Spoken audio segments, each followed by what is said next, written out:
এই ছোট লোকের বাচ্চা,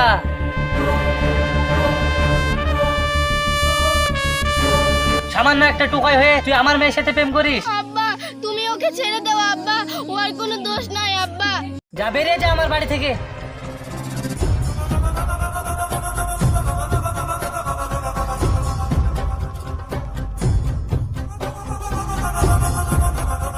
যা ছোট লোকের বাচ্চা, বেরিয়ে যা আমার বাড়ি থেকে। সামান্য একটা টোকাই হয়ে তুই আমার মেয়ের সাথে ভালোবাসা করিস? তোর কত বড় সাহস!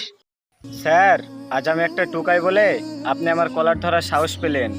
যদি আমিও কোটিপতি ঘরের ছেলে হতাম তাহলে হয়তো এই কলার ধরার সাহস আপনার হতো না। স্যার, আমি সত্যি বৈশাখীকে খুবই ভালোবাসি, কিন্তু একটা কথা কি জানেন, আমি যে বৈশাখীকে ভালোবাসি এই কথাটা কোনোদিনও বলতে পারিনি।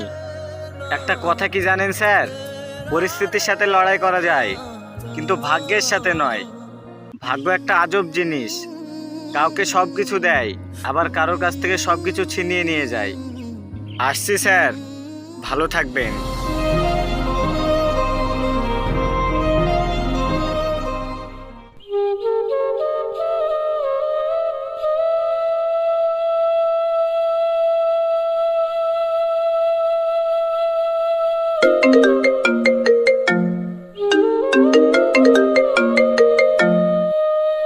হ্যালো।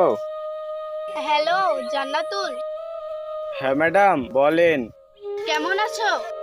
আমি ভালো আছি, আপনি কেমন আছেন ম্যাডাম? আমিও ভালো আছি। তুমি এখন কি করছো জান্নাতুল? ম্যাডাম, বসে বসে আপনার কথাই ভাবছি। সরি জান্নাতুল, সেদিনকার ব্যবহারের জন্য। কেন ম্যাডাম, সরি কেন? আমার বাবা তোমার সাথে যে ব্যবহারটা করেছে তার জন্য আমি তোমার কাছে ক্ষমা চাইছি। ম্যাডাম, কোনো বাবা মাই চায় না যে একটা টোকাইয়ের সাথে তার মেয়ে ভালোবাসা করুক। ওইসব কথা আমি বুঝি না জান্নাতুল, আমি শুধু তোমাকে চাই, তোমাকে ছাড়া আমি বাঁচবো না। আজকে আমি তোমার কাছে। মা, আমি বান্ধবীদের বাড়ি গেলাম। ঠিক আছে ঠিক আছে, তাড়াতাড়ি ফিরে আসবি।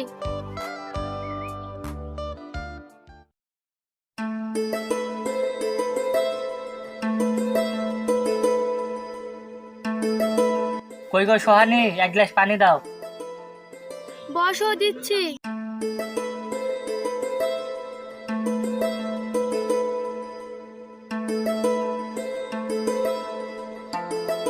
বৈশাখী কই? বৈশাখীকে তো দেখছি না।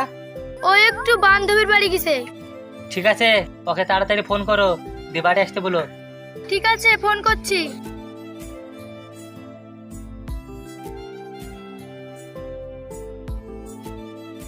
হ্যালো, কে সোহানা? হ্যাঁ বলেন। বৈশাখীকে পাঠিয়ে দাও, আব্বু খোঁজ করছে। ও তো আসেনি। কি? বৈশাখী যায়নি? ঠিক আছে রাখো।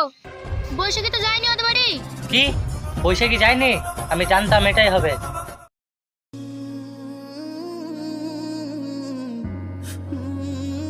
কিরে বাবা, কাঁদছিস কেন?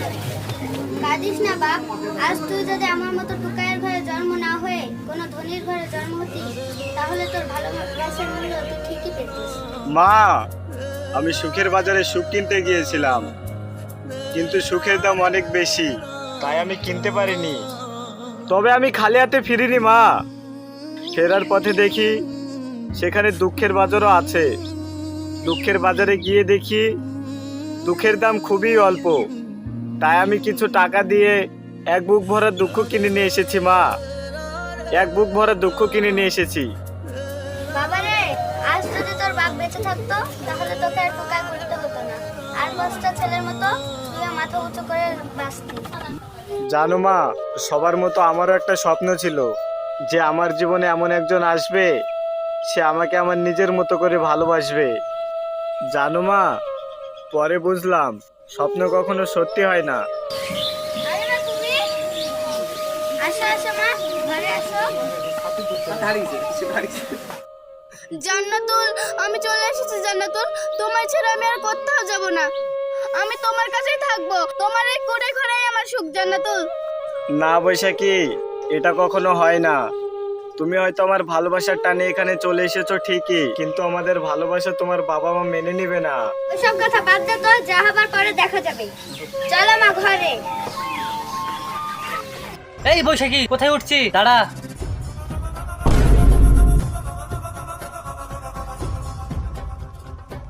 আচ্ছা টুকাইয়ের বাচ্চা।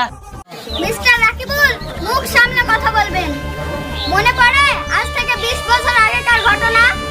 আজ থেকে 20 বছর আগে এই জায়গায় দাঁড়িয়ে আপনি কথা দিয়েছিলেন, সেই কথা মনে পড়ে? ভাই তুই আমার যা উপকার করলি এই ঋণ আমি কোনোদিন শোধ করতে পারবো না। দেখ ভাই, তুই আমার ছোট ভাইয়ের মতন, তোকে আমি ছোট ভাইয়ের মতনই ভালোবাসি।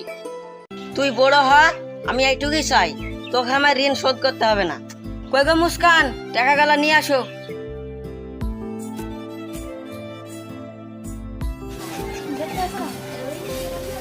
লেও ভাই, এতে 3 লাখ টাকা আছে।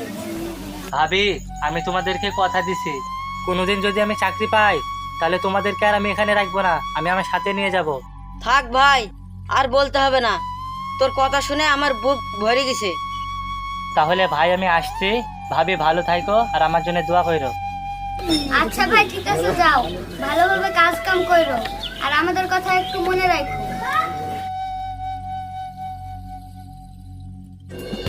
আজ আপনার কারণে আমার ছেলে টুকাই